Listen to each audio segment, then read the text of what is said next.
Megastar Chiranjeevi కొడుకుగా సినీ ఇండస్ట్రీలోకి అడుగుపెట్టిన రామ్ చరణ్ ఆ తర్వాత తనకంటూ ప్రత్యేక గుర్తింపు తెచ్చుకొని మెగా పవర్ స్టార్ అయ్యారు. RRR సినిమాతో గ్లోబల్ స్టార్ గా మారాడు. దీంతో ప్రఖ్యాత మేడమ్ టుసాడ్స్ మ్యూజియంలో తన మైనపు విగ్రహాన్ని ఏర్పాటు చేసే అరుదైన అవకాశం దక్కించుకున్నాడు చరణ్. లండన్లోని మేడమ్ టుసాడ్స్ మ్యూజియంలో ఇటీవల రామ్ చరణ్ మైనపు విగ్రహాన్ని గ్రాండ్ గా ఆవిష్కరించారు. ఈ కార్యక్రమంలో రామ్ చరణ్ తో పాటు భార్య ఉపాసన, కుమార్తె క్లింకారా, మెగాస్టార్ చిరంజీవి, సురేఖ సైతం పాల్గొన్నారు.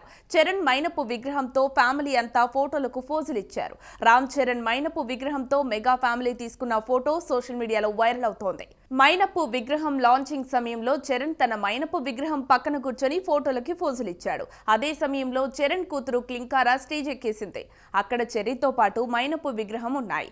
ఆ సమయంలో రామ్ చరణ్ దగ్గరికి వెళ్లకుండా క్లింకారా మైనపు విగ్రహం దగ్గరికి వెళ్లబోయింది.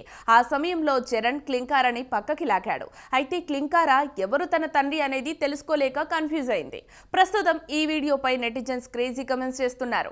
ఇక ప్రతిష్టాత్మక మేడమ్ టుసాడ్స్ మ్యూజియంలో పెంపుడు జంతువుల పట్ల ప్రేమ, కరుణ చూపించే ఇండియన్ స్టార్ గా చరణ్ మైనపు విగ్రహాన్ని పెట్టారు.